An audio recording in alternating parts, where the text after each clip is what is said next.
Good evening and welcome to Tucker Carlson Tonight. Happy Friday. We opened the show last night with a kind of dark segment on the looming war between Russia and Ukraine. A bipartisan coalition of neocons in Washington has been recklessly stoking conflict between those two countries for years now. Our foreign policy establishment, in fact, has sent hundreds of millions of dollars in weapons to one of the most volatile regions in the world, hoping for some kind of explosion. And now their wish seems to be coming true. That explosion looks like it's on its way, and it could very easily suck the United States into the center of it. That's what we said last night. But honestly, as we read those words, they seemed hard to believe. We're really going to fight a war over some corrupt Eastern European country that is strategically irrelevant to us? With everything else that's going on right now in our own country? No normal person would ever want to do anything like that. How could it really happen? We're still not sure how it could happen, but nevertheless, it does seem to be happening right now. The Biden administration has begun evacuating American civilians from Ukraine. The Pentagon has announced it is prepared to use force in the region.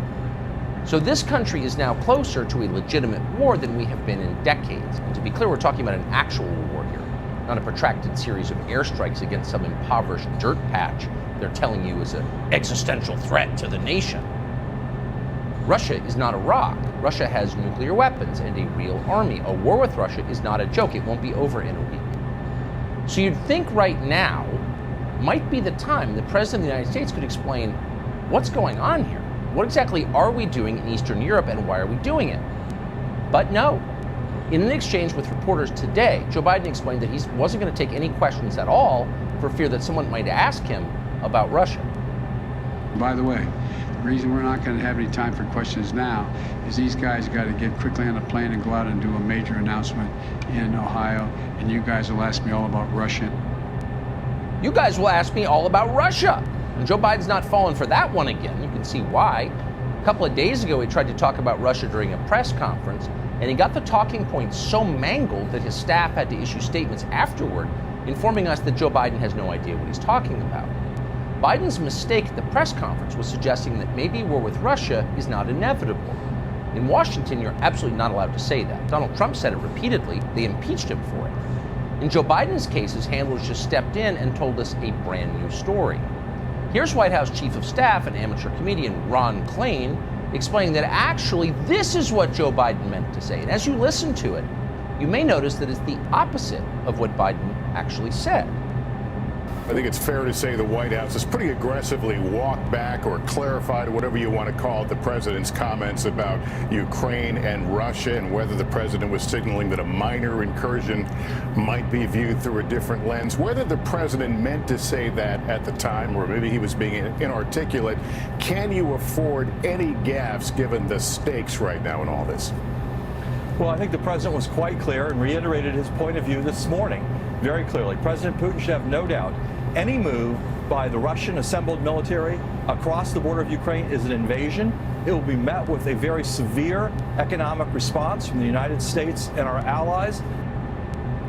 So this guy called Ron Klain, whoever that is, gets to overrule the President of the United States on matters of foreign policy. Since when is he allowed to do that? Well, whenever he feels like it. That's the real answer. Joe Biden is the weakest leader this country has seen since Woodrow Wilson had a stroke in office. That's a problem, but it's not the core problem. The core problem is that in America, elected officials no longer decide when we go to war, as in, say, a democracy. Instead, bureaucrats, generals, and defense contractors make those decisions, sometimes unilaterally. Here's failed rock star and hilariously inept Secretary of State Tony Blinken threatening, quote, severe action against Russia. Discussion today with Minister Lavrov was frank and substantive. I conveyed the position of the United States and our European allies and partners that we stand firmly with Ukraine in support of its sovereignty and territorial integrity. We've been clear.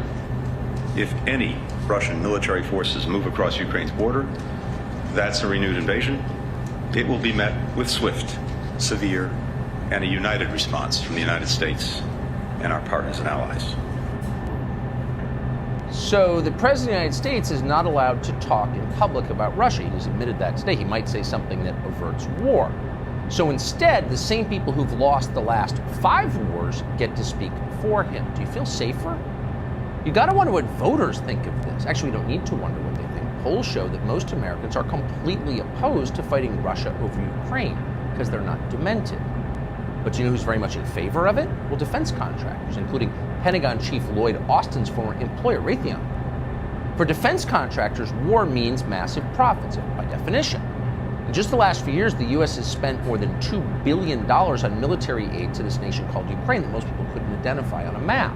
Just the other day, the administration announced $200 million more. So the Ukrainians love this. Obviously, this is the whole reason they once employed Joe Biden's otherwise unemployable son, to keep the cash flowing to them. So when Biden hinted this week that war might not be coming right away, the Ukrainians were highly distressed. In fact, they were so distressed they said so out loud. Watch this.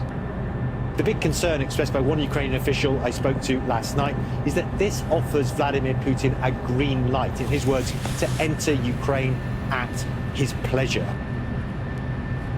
So the Ukrainians are complaining about American foreign policy, about what the president said at a press conference.